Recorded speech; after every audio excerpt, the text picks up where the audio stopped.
long ago as this truck there being trailed by Bell Gardens PD made a left. We're going to find out exactly where this is in the Bell Gardens area. We can tell you that we don't at this point know the want, as a close call there, making a right turn, going through traffic at high rates of speed, considering that this is on surface streets. This is on Garfield, I'm being told, in the Bell Gardens area. We're waiting to find out from police the want, why this person is fleeing from police. As we approach the 5 o'clock hour, it's 4:38 here, and it's a white pickup truck. Looks like a work vehicle, as I've said, being pursued. You can see going through traffic. Ooh, close call there, on the wrong side of the road, and obviously very carelessly driving here. Dennis Zine, he is joining us now on the line here, police specialist. Dennis, you were LAPD, you know all about this stuff. What do you make of this? Well, just another pursuit in the city of LA, unusual vehicle. As we see this vehicle traveling on the roads, looks like a residential area, so we're just tuning in to this. I'm just getting preliminary reports on this particular pursuit. We've had a number of them lately, high-speed pursuits, and we see the sheriff's department's overhead. Very dangerous driving through a stop sign, nearly collided with a car traveling without the stop. So there's a lot of potential danger in this particular pursuit that's taken place. I believe it's in the county territory, if I'm not mistaken. And now, Dennis, we understand they're in Montebello just like that. Well, Montebello, I don't believe, has a chopper. They're using the LA County Sheriff's Department chopper. This vehicle is driving in a very, very dangerous fashion, as we see traversing these streets, wrong side of roadway, making bizarre turns. We have one vehicle behind, the black and white. I don't know how many other vehicles are in this pursuit. Do we know what the vehicle is wanted for, the suspect's wanted for? No, in fact, we know that Bell Gardens PD is the lead agency here now in Montebello. But as for the wants, we have yet to figure that one out.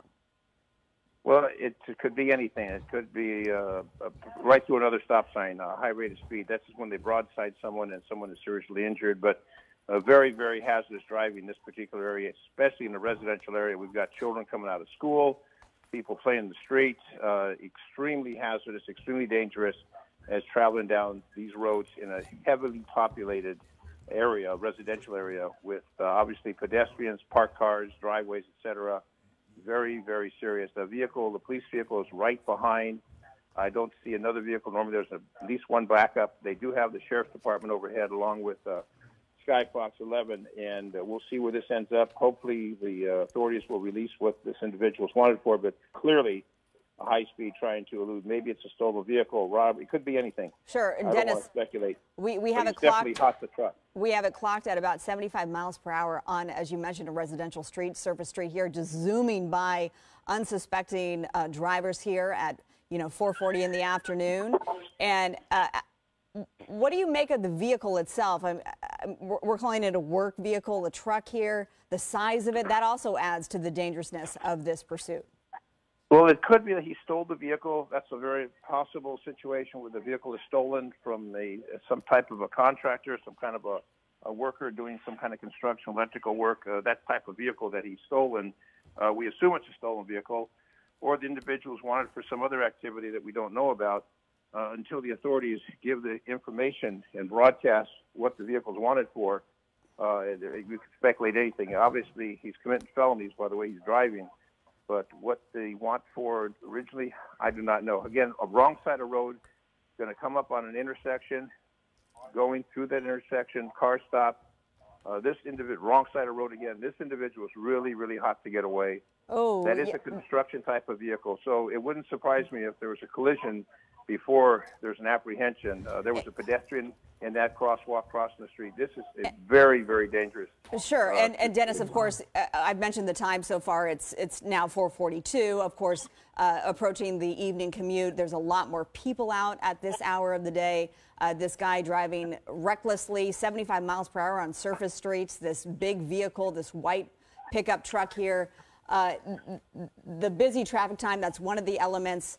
How do Bell Gardens PD, how do you stop someone like this in terms of, is it pit maneuver, a spike strip? Well, you're not going to be able to do a pit maneuver on those narrow residential streets. That will not work. You've got to have a speed that law enforcement adheres to in the 30, 35 mile an hour speed range. They could do a spike strip, but then you've got to pre-deploy. Again, all I see is one vehicle behind the suspect. Now the police vehicle just hit a car. Police vehicle just hit on a car, and now the police vehicle is still in pursuit. Now the man is going into, it looks like a parking lot. Sure. Out of a parking lot. And we should explain to viewers that our feed is just a few seconds ahead of yours. So yes, right. the vehicle did go through, it looked like some sort of a parking lot. Fortunately, still no accidents to speak of, which is just really a miracle given the speed and the recklessness with this driver. It looked like there was one situation where a police vehicle hit on the vehicle that was stopped. It appeared to be that way just a couple of seconds ago. Wow. But at the speed he's going through these stop signs at a very, very high speed. Someone goes through that intersection without a stop, they're going to get broadsided by this person. That's how people get seriously injured and killed on a broadside collision. But this man is really, or an individual, I should say, I don't know if it's a man or a woman, but the suspect is very, very intent on getting away. But that vehicle is easy to recognize, easy to spot. Again, he's remaining, or she's the suspect, remaining in the residential area. Crossed over the median there, now in the wrong side of traffic. Very scary. This is Christine Devine joining you and Marla here as you watch this pursuit. We are in the East LA area, and we understand this driver has been going in a similar area, which makes you think the person might know this area. The streets they've been on: Beverly, Sadler, Whittier, Williamson, 6th, and Gerhardt and Olympic Boulevard in East LA. Again, according to our people, kind of going in circles. Thoughts on that, Dennis? Yes. Yes. But again, through the residential communities at a high rate of speed, extremely dangerous. It's easy to recognize that truck. It's easy to recognize the individual, the suspect inside is obviously wanted for something. It could be a stolen vehicle. We can speculate, but clearly trying to elude the officers. And again, I only see one vehicle behind along with the sheriff's chopper overhead. So hopefully there'll be additional units to assist in this pursuit. But that vehicle, the police vehicle, is right behind.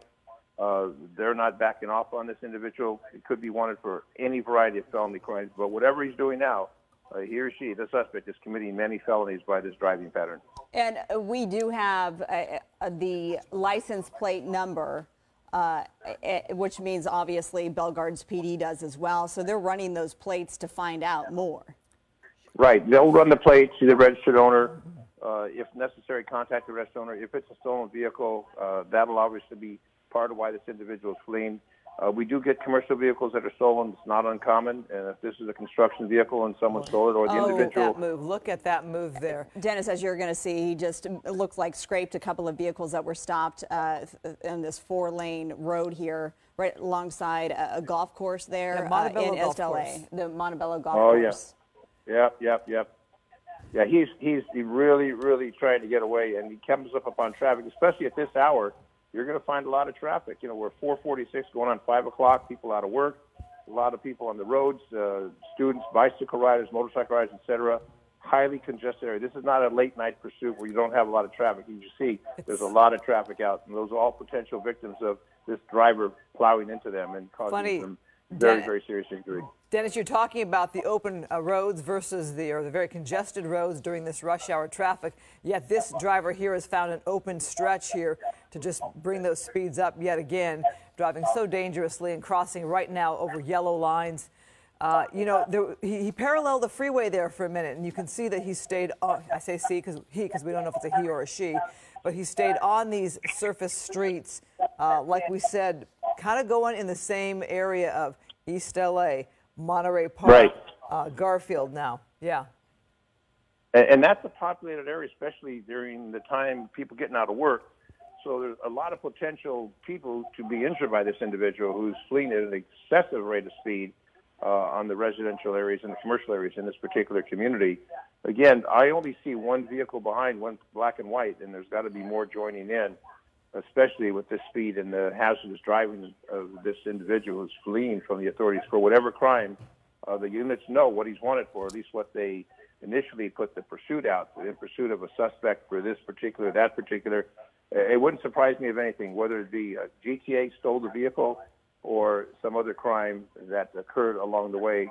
But you could tell by this driving pattern, this person is very, very intent on getting away. But with that chopper overhead, there's nowhere this vehicle is going to disappear. And again, hopefully the ground units will be able to apprehend that closely.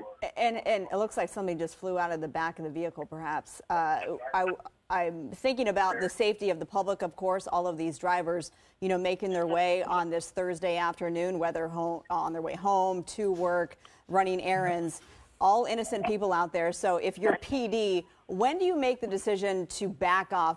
For instance, we just had a wild pursuit end in a terrible crash yesterday in Lake Balboa involving as many as 3 vehicles. So we certainly don't want to have another ending like that.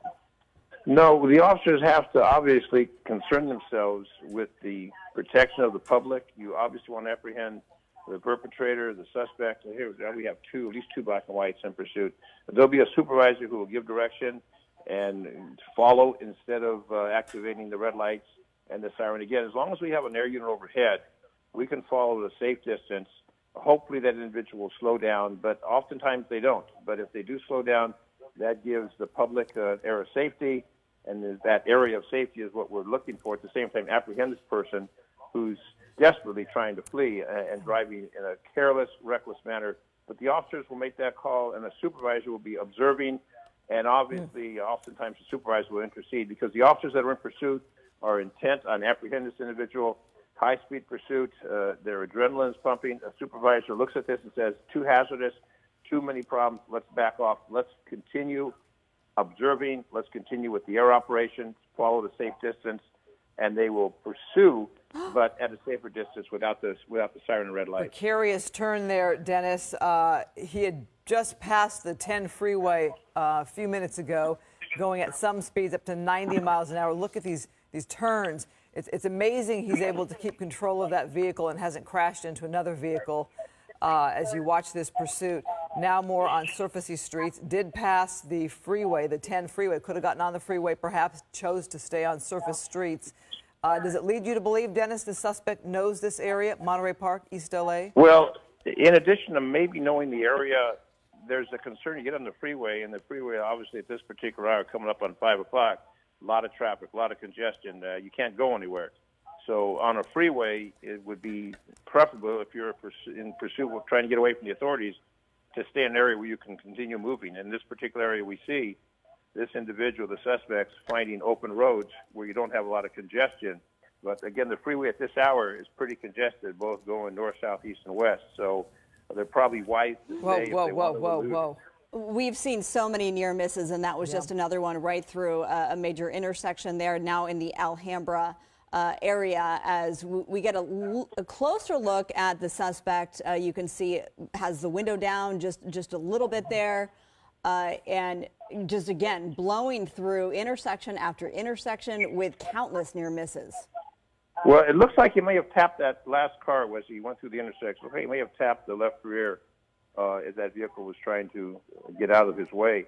Again, the black and white behind, I don't know if the lights are activated, but the black and white is definitely trying to stay up with them. And fortunately, we do have a chopper overhead. I saw the sheriff's chopper.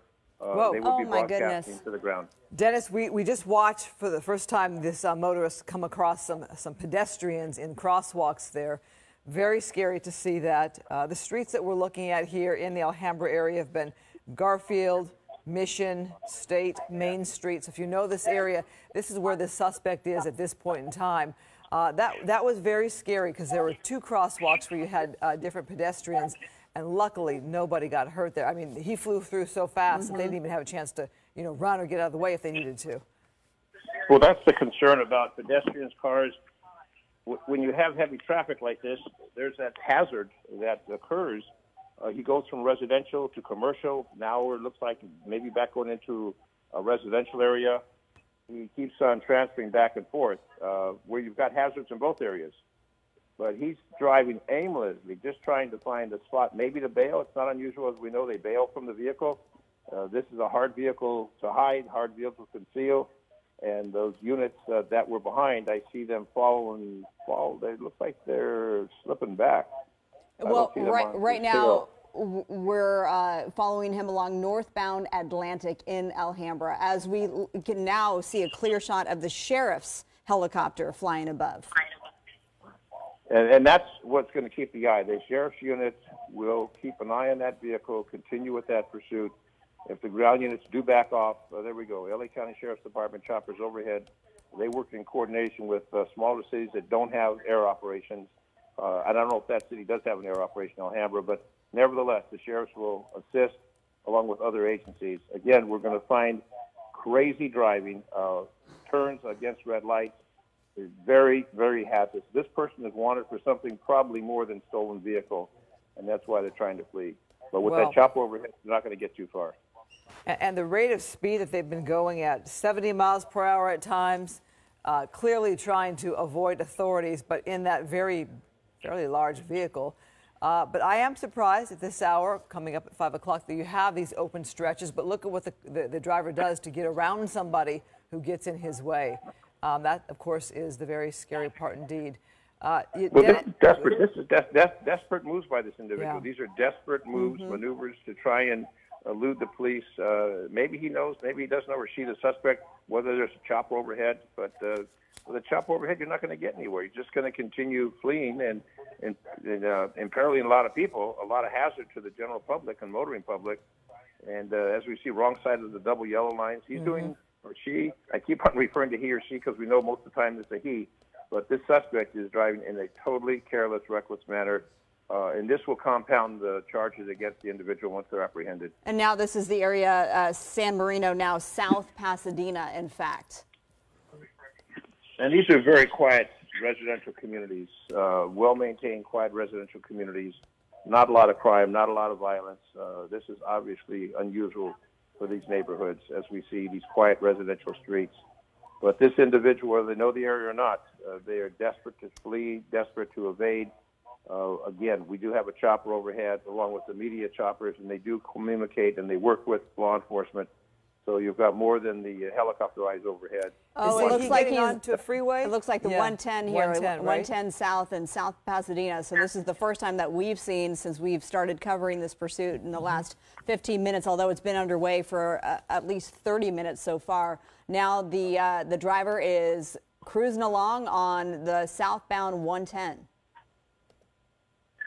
Well, there will be congestion. Going to come into a lot of congestion here. Because this car is going to now head towards the downtown area, and I can imagine downtown about 5 p.m. here. We should also note, our viewers, this is an early edition of Fox 11 5 p.m. news. And as we head towards 5 o'clock here, this driver now on the freeway, it'll be interesting to see as we get a wider shot here, or he actually gets onto the freeway, what kind of congestion and where he'll start to see a backup. Thoughts on that, Dennis? Well, what we will find is a lot of congestion on that freeway at this particular hour. That is not unusual at this time to have that situation take place. So it's not unusual. I've driven that freeway as you have for many years. They'll be coming into a lot of blockage as we get closer to the downtown area. Well, so far has not hit that congestion right just yet, which is a rarity, as all of us know. But as I say that, it looks like slowing down a little bit. Oh, maybe getting off just like that. Back onto surface streets, yes. Well, maybe he saw congestion ahead, and congestion ahead means let's take a detour and let's get back to. Now he'll be getting, or she, into the Los Angeles City area. Now you'll find LAPD will jump in. Is this violator, this traffic violator suspect getting through another stop sign onto additional residential streets. LAPD should be joining this along with the LAPD chopper. That will take place shortly. So this all started. This all started in Bell Gardens. The lead agency is Bell Gardens at this point. You mentioned blowing through another intersection near misses left and right here in the middle lane. You mentioned that LAPD might now join in this pursuit of this white pickup truck, some sort of a work vehicle, the want. We still are working to find out. Normally, when they enter a jurisdiction that has the resources, that jurisdiction will then take over the pursuits on the freeway. CHP takes over. This is now in the city of LA, so it's not uncommon for LAPD air unit to operate along with ground units from the division, in addition to the traffic division. But they want to limit the number of units in pursuit. They want to maintain control, and ultimately the safety of the motoring and pedestrian of the community, that's paramount. They don't want anyone getting injured. In addition to the suspect, now we see a black and white in the opposite direction. I don't know what agency that's from. It was too quick of a shot. But as we see this pursuit's continuing and not stopping at stop signs, very dangerous, very hazardous, and just going any which way that the suspect feels is appropriate, trying to evade traffic, evade the police and avoid traffic, evade the police and avoid traffic. That's exactly what this person's trying to do at this particular time. Dennis, we should note the new area that he has been driving in is Highland Park on Figueroa and Piedmont, going at speeds of up to 80 miles per hour. You mentioned the different jurisdictions perhaps taking over. He's been in Monterey Park, LAPD jurisdiction, and a sheriff's helicopter flying overhead. He really is making some moves in some different communities. You know, we think of CHP handling the ones on the freeway, but on the surface streets, when you go into different communities, who stays with that pursuit and who joins in when? Well, you've got the primary unit that initiated the pursuit, and they obviously have the information of what originally occurred, what prompted the pursuit in the first place. So they will remain. But as far as the other units with the other cities, they will normally back off in the jurisdiction, Los Angeles or LA County Sheriffs, which they have a lot of resources. They will take over the pursuit because it's in their jurisdiction now. They're responsible for what occurs. An incident occurs, a collision occurs, whatever. That agency, or in this particular case, LAPD, will handle that. So LAPD, it's not uncommon for them to take over the pursuit. Again, they have a lot more resources than the other agencies. But that other agency is the initial pursuing agency. They have all the information. What started this? Why did this occur? And now it's apprehend the individual. So they will assist in resources to apprehend. And this is the situation, basically, run out of gas, crash, surrender, bail from the vehicle. There's a few options that the individual fleeing can take, and the law enforcement will utilize whatever procedure is reasonable and prudent to apprehend that individual. That's the bottom line. Apprehend the suspect, make a safe conclusion, take the vehicle into custody, impound the vehicle, and work with the original agency to find out exactly what this person did. Because LAPD now sees this vehicle fleeing. They have no idea, other than the communications that have been broadcast about the pursuit. But now it's not uncommon for LAPD to take over. Whoa. I don't know where the units are, but they should do that shortly. Oh, my gosh. Just blew through the train crossing, the actual the train's gates. approaching. Right. Dennis, did you see that move right there? through the gate. Right through the gates, yeah. And here comes the train. Yeah, if you think moments, if they're just the timing that he went through those gates, those train guard, if he'd waited that train was coming right up on him. Wow. Right. That was just a wow. Well, that person's very, very lucky it didn't get hit by that train, because that was just a few seconds. That person went. Go through the gate, obviously, and this was just a couple seconds that train approached. Well, that person is very lucky to have avoided that collision with the train. Now that it's just a minute past 5 o'clock on this Thursday evening, we do want to officially welcome you to the Fox 11 5 o'clock news. I'm Marla Tejas alongside Christine Devine. I'm here in for Alex Michelson, who's on special assignment this evening. We have Dennis Zine, police specialist, on the line helping us out with this police pursuit that's been underway for at least 30 minutes so far. The lead agency here is Bell Gardens, and as you can see from this chopper shot from Skyfox, it is a white pickup truck, some sort of a work vehicle that is being pursued. Dennis, let me ask you this question. With a move like we saw with the train there, might that encourage law enforcement to go into tracking mode, because the dangerous concept of this pursuit just kind of changed the game right there when you saw that move? Well, that'll be a call by a supervisor if they decide to do that. Again, if the station, the watch commander is watching this on the monitor, they do monitor local news broadcasts, so I'm sure the divisional stations are watching this, monitoring this, communicating with the supervisor that's going to be in the field. In this particular utility vehicle, the driving is extremely hazardous. They may go into a tracking mode, and if they do, then we still have the air unit operation overhead. One of the issues with the tracking mode is there's no warning to the motorist as this utility vehicle is approaching in a careless, reckless manner. At least when you have the siren and red lights, people are aware something's happening. But if it's just the vehicle driving in a very, very high-speed, careless manner, people have no idea what's going on. So Yeah. here we see him on the wrong side of the roadway. The public is not aware. They look like a traffic violator when in fact it's a fleeing felon.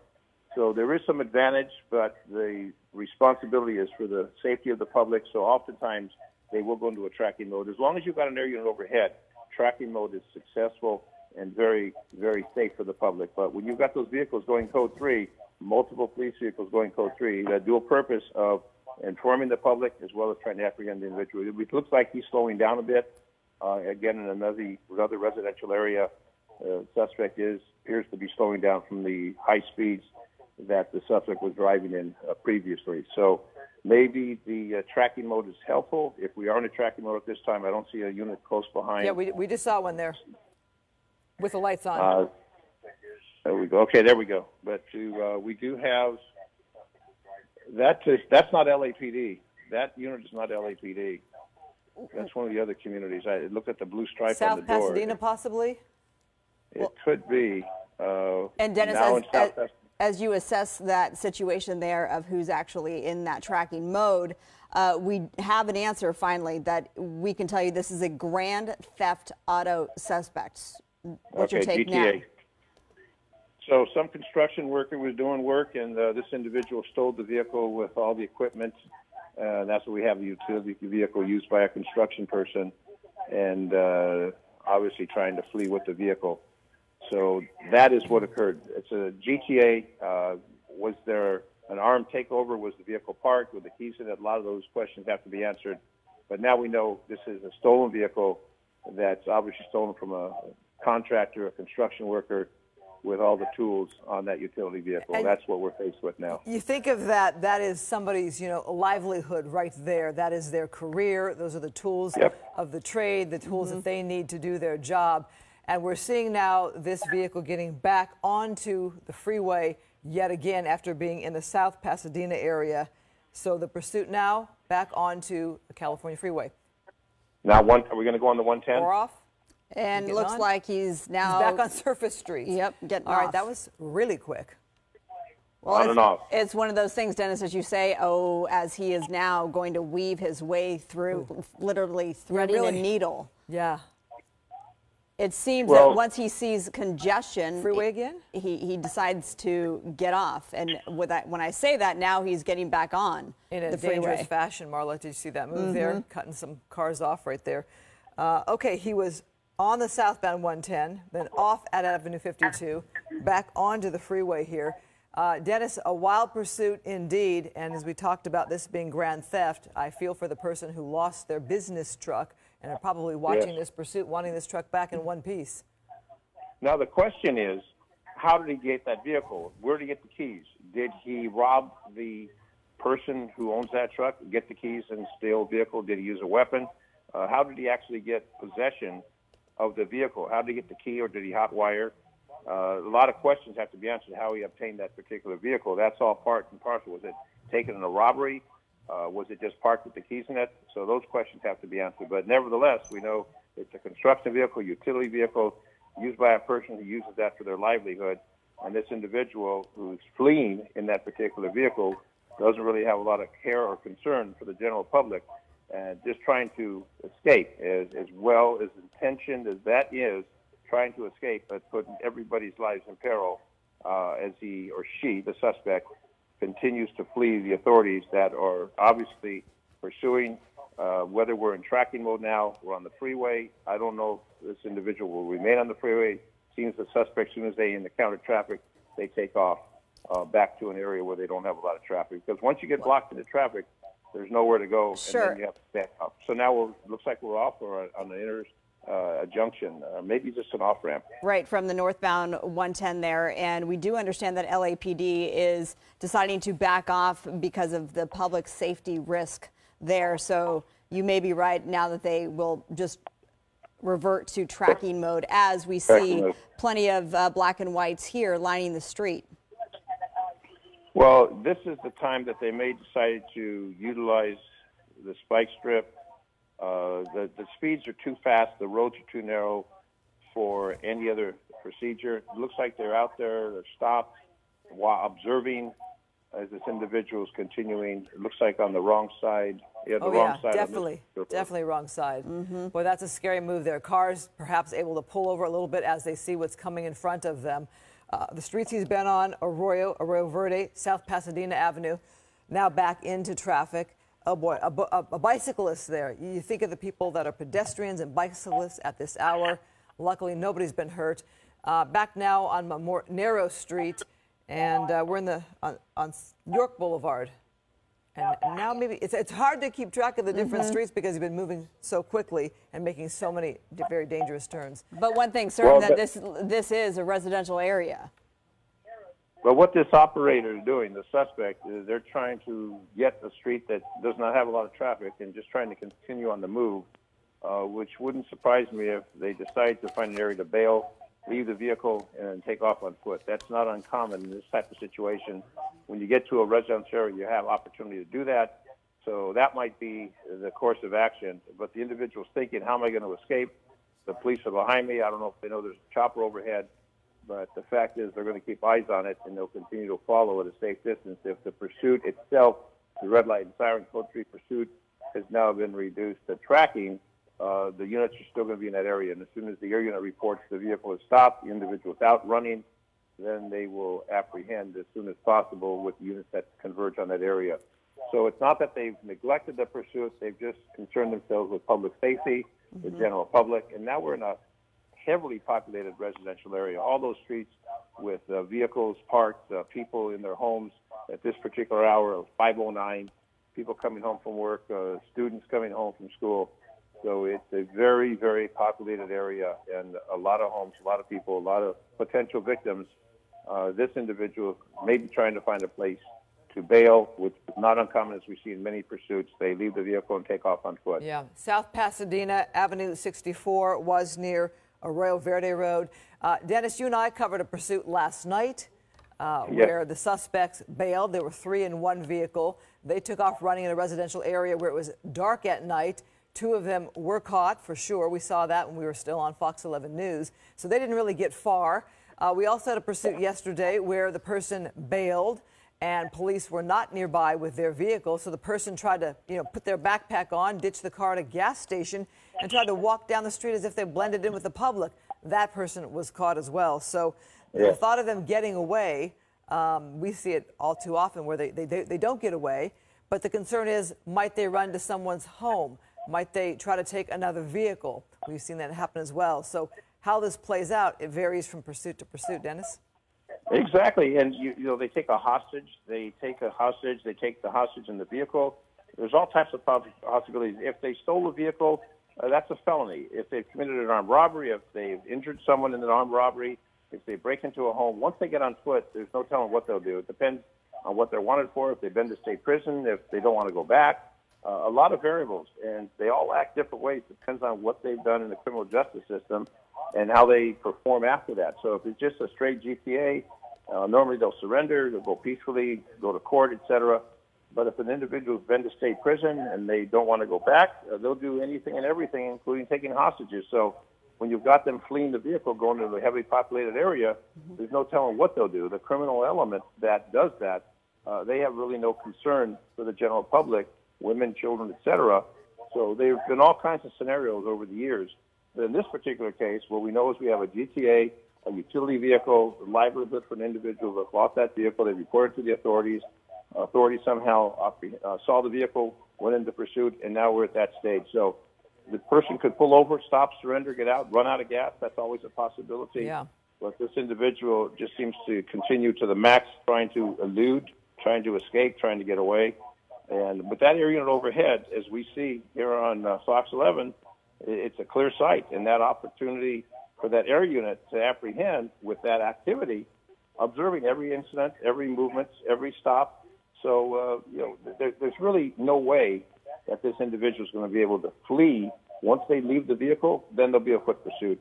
So the individual will surrender. Either way. This is the Pasadena area, and it looks like the suspect is getting onto, is the 134 or the 210 here. Now another freeway pursuit portion of it is underway. He was just on the 134, was just on Colorado Boulevard, Melrose Avenue, in the very heavily populated area of Pasadena. picking up speeds. We've seen him reach speeds of 90 miles per hour even on surface streets. So here he goes on the freeway, and it looks like he's now veering to the right, sticking with the 134. And that 134, are we going east or west, do we know?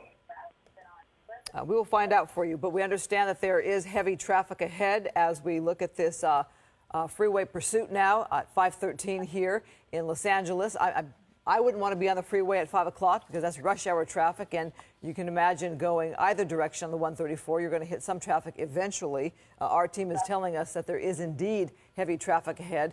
We have seen this driver, though, get off onto the surface streets, be on the freeway for just, okay, 210 West now? Okay, 210 West.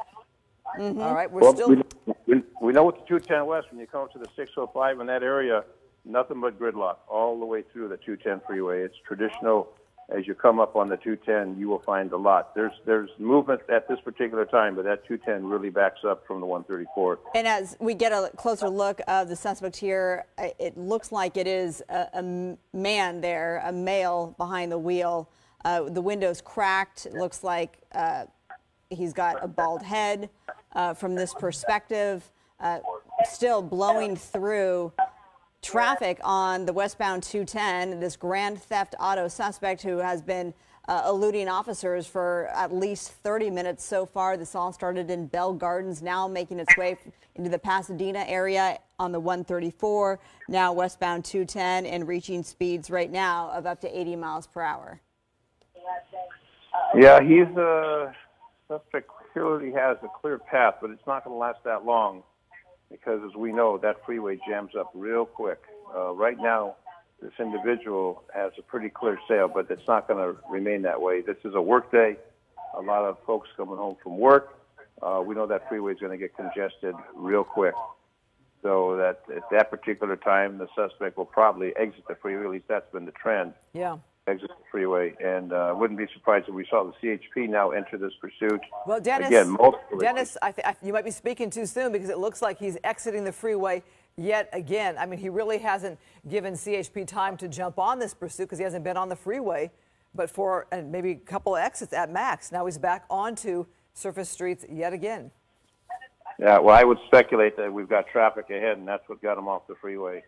He does not want to get caught up in traffic, trying to avoid that opportunity to get caught up. Wait. I spoke too soon. Back on the 210. Right. The other direction. Going the other direction. Okay. From east, west to east. So here we go. It's continuing.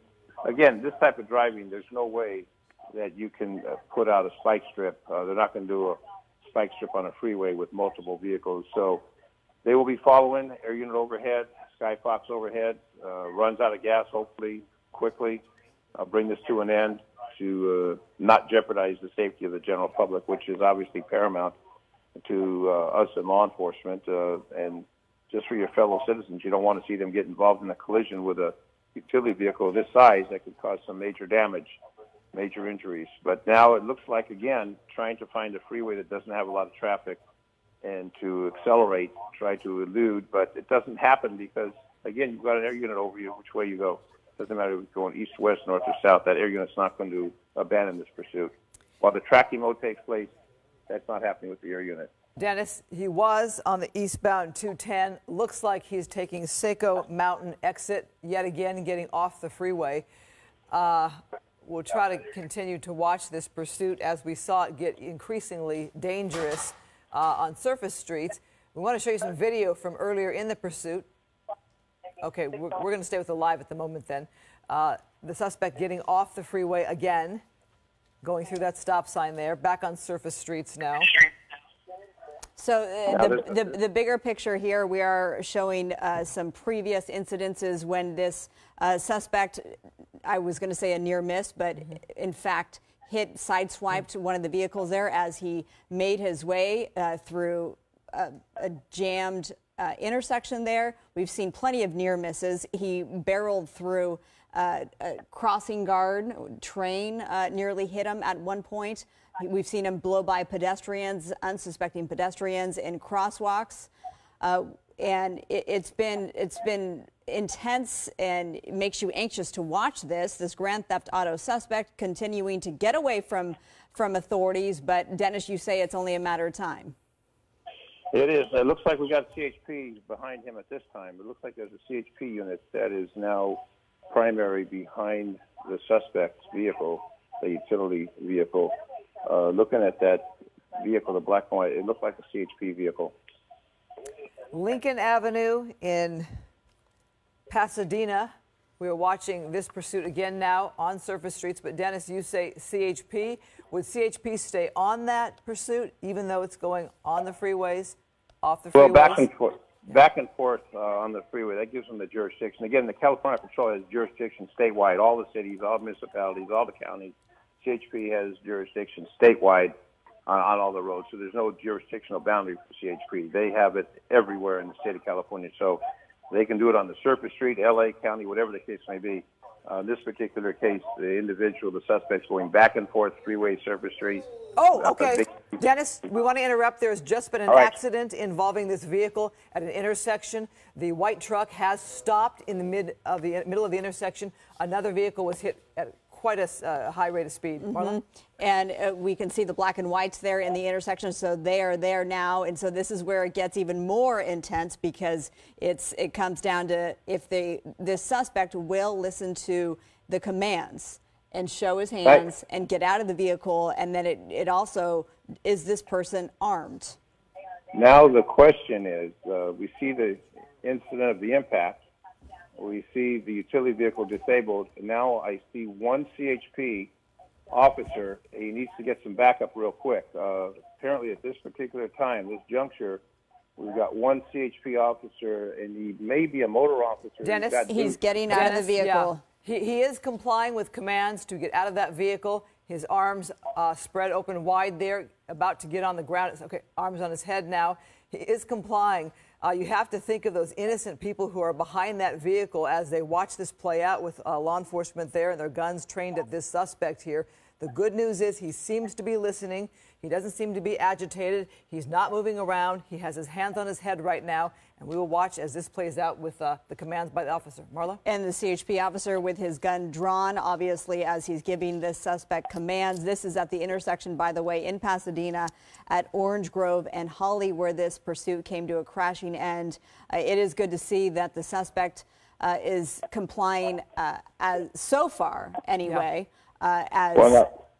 Go ahead. This will remain. The CHP officer needs to get a backup. We need to have additional units respond to this scene. He's not going to take that suspect into custody by himself. If the suspect decides to flee on foot, now we got a foot pursuit with one officer, and that's not the safest thing. So hopefully there's units responding quickly to this scene to back up this officer. Again, you got people in the other vehicle. We got to get rescue there. Sure, because like the airbag, right? It looks like the airbag went off in there, so we need to get emergency vehicles there to render aid. And that was a broadside incident, so that impact will be on the driver. This individual is complying, but I've got concerns for that officer all by himself. There we go. There's some backup right now, Dennis, so he has some backup there. There you go. Okay, 3 officers now there, so he has the backup that he needs. A suspect now on his knees, so he is completely complying, now lying there on the ground.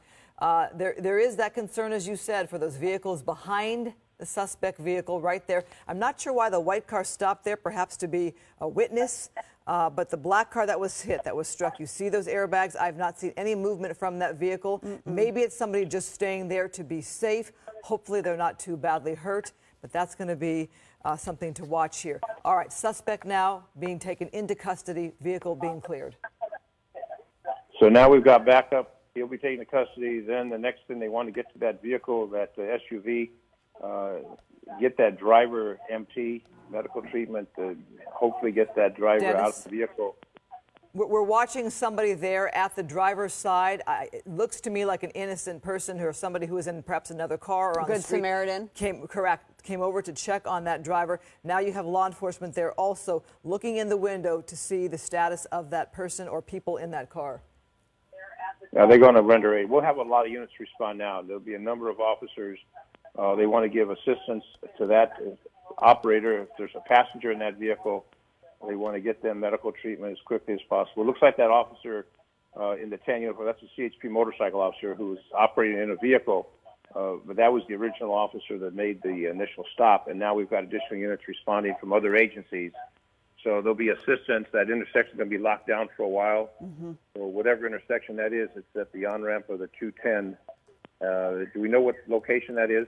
It's Orange Grove and Holly right above the 210. So Orange Grove and Holly is going to be locked down for a while.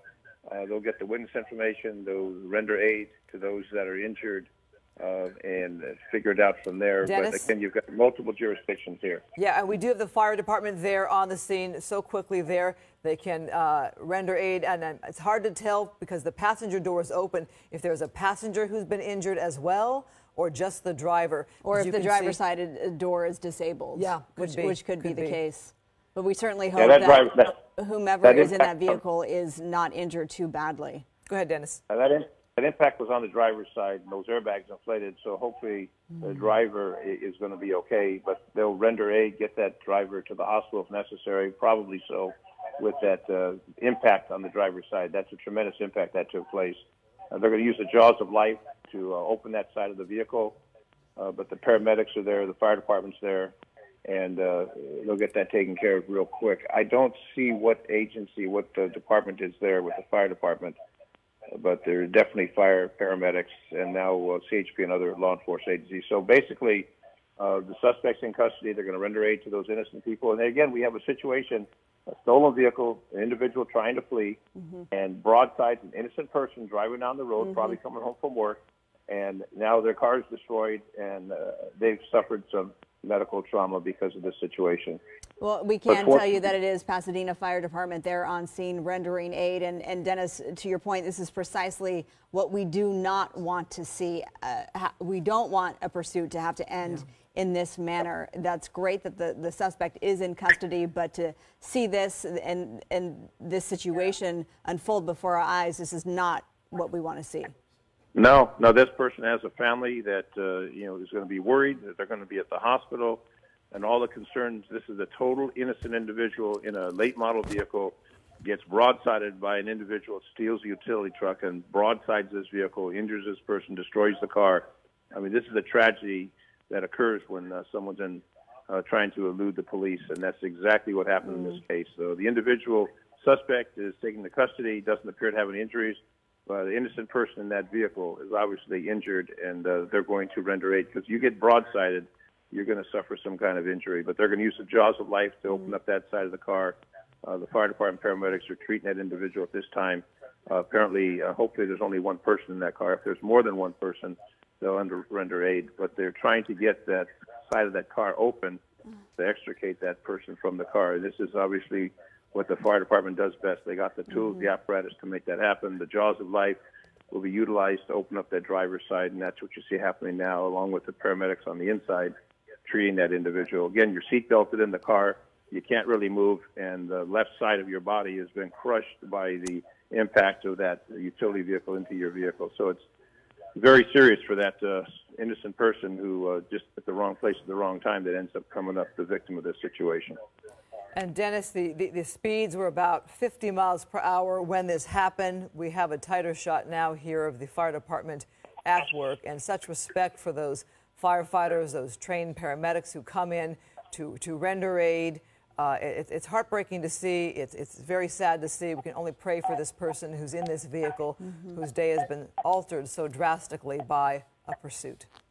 Now, we just saw the impact on the replay. They just showed the impact of that car being broadsided and then coming to rest. So that was a tremendous impact, a high-rate speed impact with the individual who had no idea what was happening. These are one of the situations that I refer to when a suspect's fleeing and there's no lights, siren.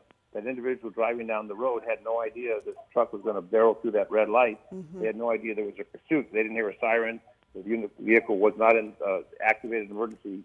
That's one of the problems when you go into a tracking mode is you don't warn the public. You're not alerting the public. Hopefully the suspect will slow down. In this particular case, we see this tragic situation. Hopefully this driver will be okay, but I will not be surprised if there's some serious injuries as a result of this collision. And that is the catch-22 of the tracking mode, simply because they are in that mode to protect the public. But then, as you point out, then the drivers remain unsuspecting and have no forewarning that this is coming their way. Yeah, they're going through a green light, thinking about what am I going to make for dinner, the family, and all of a sudden this tragedy occurs. This is really heartbreaking to see this happen. We just had the replay there where you saw how that happened right there at that intersection above the 210 overpass there. An innocent driver struck by this vehicle. As we watch this pursuit, it's surprising to me. Yeah, it's surprising to me that it didn't happen earlier because of the way this guy was driving and making so many erratic turns. The fire department's still there on the scene. Hard to tell if there are more people on board in that vehicle because they're working there in the back seat as well, or if it's just the driver that they're working on. That would be curious. Again, they do have the jaws of life that opened up the driver's side of the vehicle. They want to get that door open. They want to remove that driver. I don't know why they can't take the driver out the passenger side. I'm not going to second guess, but what they're trying to do is open that vehicle up so they can extricate that driver. And if there's any passengers, there could be passengers in the back seat. I'm sure when you get broadsided to that degree, injury to this driver, and we don't know if there's passengers or not in addition to the driver, but they're spending some time there. Again, the jaws of life have worked. They've opened up the vehicle. They're going to hopefully get that driver or any passengers out as quickly as possible. But what happens is when that side caves in, and now you're going to be crushed with the body of the car. And that's what they're using the jaws of life for, to remove that. You're in the seatbelt, and now the car basically crunches you. And so you've got to open this up in order to extricate, to get that person, the driver, out of that vehicle. And that's what they're doing with the jaws of life, trying to open that car up. You got some steel frame beams in the construction of the vehicle, and it's supposed to withstand the impact. As we see what happened with this impact, airbags inflate, but you're still stuck there in a seatbelt behind that wheel. And Dennis, we are hearing that there is just one person in this vehicle, and by all accounts, this person is conscious and breathing, and they're in the process of actually cutting off those vehicle doors now. So that is good news. Yes, yes. I'm sure there'll be a lot of bruises, but their car's now destroyed. They're injured, and the individual who had the utility vehicle, the owner of that vehicle, is now without a vehicle, and suspect goes to jail. Well, here comes the stretcher, so that potentially indicates that soon enough they will be able to get this the driver of this vehicle out and to a hospital sooner than later. Well, Pasadena has some great facilities, medical facilities. Again, fire department personnel, paramedics do a great job, and they were there in just a couple minutes. So commendation to the Pasadena fire folks. They did a great job with this, and hopefully this person will recover, the victim of this incident. Again, totally innocent, driving down the street, going through a green light, broadsided, and now we see the tragedy that takes place.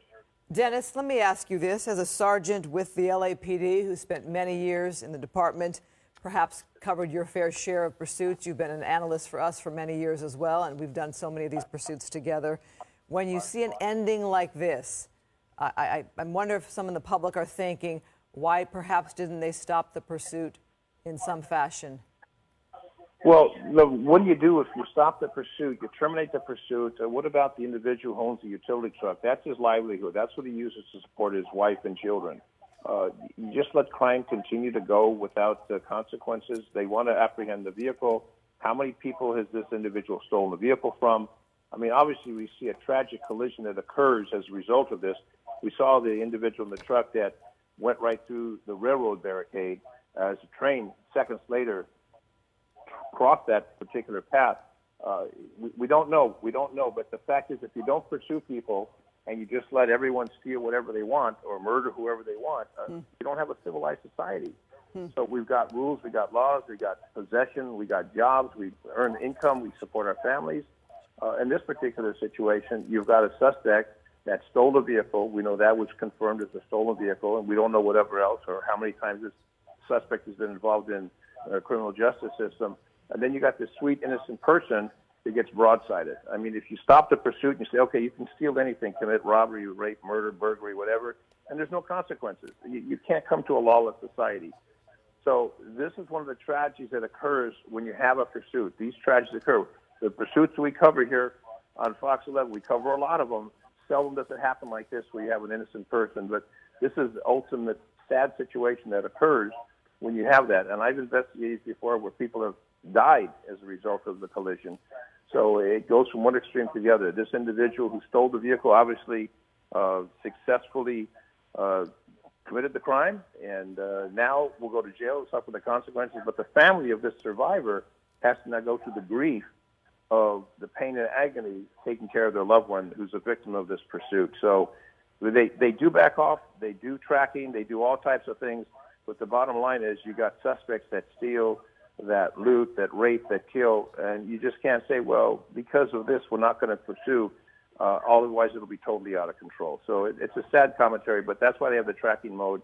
In this particular case, the suspect didn't care who or what he did, and we see the consequences as a result. So Dennis, prayers for this driver here.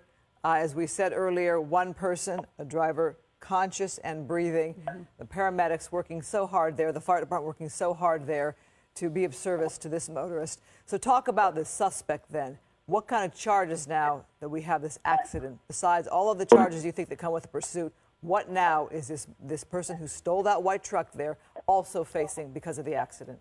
Well, there's GTA to begin with, and then there's the pursuit, felony evading, so you've got felonies involved, and then you've got this situation, depending on the condition of this motorist. This could be a young student, this could be a man, a woman, it could be anyone behind that. We do not know the driver.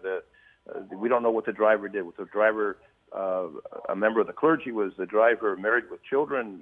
We do not know, but the bottom line is you got an honest citizen who's in a vehicle who gets injured, and hopefully these are minor injuries, but we see how long it's taken to get this individual out of the vehicle, how they're using the equipment to try and remove the door so they can extricate that particular person, the one driver, unfortunately no other person in the vehicle, the trauma they're going to go through, the hospitalization they're going to go through, if there's any broken bones or anything. So there's a lot of consequences that play into the charges that are going to be criminally filed against this individual, and I would not be surprised if the suspect that was fleeing in the utility vehicle has been to jail, has been to prison. This doesn't seem to be the first time that they were involved in this type of crime. Normally you get stopped, you surrender, you bail. This individual, the driving pattern was horrendous, and to steal that vehicle was the beginning of a tragic situation that ended up in this particular fashion. So there'll be a lot of charges, a lot of felony charges. This is the kind of situation when you go to state prison, you spend some time in state prison, maybe rehabilitate yourself. But I feel sorry for the victim's family. As far as the suspect, I'm sure that suspect's been through it before, just speculating on the way the driving pattern went and how this whole situation transpired. Well, they've just made great progress there. The firefighters able to literally take off the whole side panel on the driver's side. So now that's a huge gap, a huge opening to be able to get their patient, this innocent driver here, this motorist, who we do understand to be conscious and breathing. The stretcher's there waiting. It's a precarious situation, of course, because they have to make sure that they stabilize this victim while working their way through the wreckage. Exactly. And this person's family, is wondering, where's my loved one? Why aren't they here? Why aren't they home? They're supposed to be home at 5 o'clock. What's the delay? Now, the vehicle that's totaled, that vehicle will not be able to be repaired. So that vehicle is totaled. They're probably making payments on it. So a lot of consequences for this innocent individual who gets broadsided by the utility vehicle that was stolen by the individual, the suspect. I mean, this is how you see real tragedy occur to a family that was doing everything right, paid their taxes, paid their bills, does everything right, and as a consequence of an individual that stole the vehicle and plows into this vehicle to a mid-phase red light. These are the real tragedies that the general public doesn't see live as we've seen here on 11. I've lived this for over 50 years in my law enforcement career. It's tragic. It really brings tears to your eyes to see the consequence of this individual's going to have to do when they go to the hospital, the emergency room. The family's going to be alerted by the police, by the hospital personnel. I mean, this is the whole tragedy that's going to take its place now with what they're going to have to go through as they put them on that backboard and transport them to the local hospital.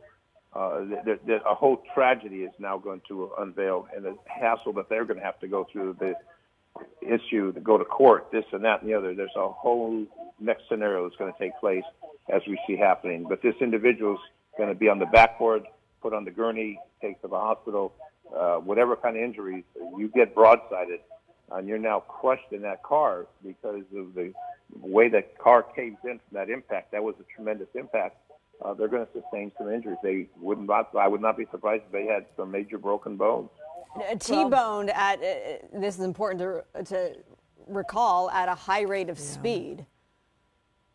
And right into the side of that car. And if this was a sports car, if this was a car that didn't have that body that this vehicle has, more severe injuries. It could be fatal injuries. But in this particular case, fortunately, the person that they're extricating right now will be conscious, go to the hospital, and I would not be surprised again if we've got a victim with broken bones who won't be able to go to work or school or whatever. Yes. Yeah. We're looking now. The person is out of the vehicle. We're keeping our picture wide at this moment. We don't know if it's a man or a woman. We do know it was one person, conscious and breathing is what we had heard. So firefighters making good work of getting that vehicle basically torn apart with those jaws to try to get to that person and get them into an ambulance. So they're making the move now to get that person over to the ambulance. This location is Orange Grove and Holly, above the 210 overpass there, and it's hard to see the status of this person. We can only hope for the best. Obviously in the good hands there of the fire department, the Pasadena Fire Department, and now going into that ambulance there, and we wish them the very best as they get treatment. And their consequence for driving, respecting the law, obeying the law, going through a green light, their car is destroyed, they'll be in the hospital, and the consequences they're going to have to encounter because of the individual who stole that vehicle. I mean, you wonder, where is justice sometimes? The suspect goes to jail, walks into jail, not injured, and you see this innocent victim being transported to a hospital in a gurney.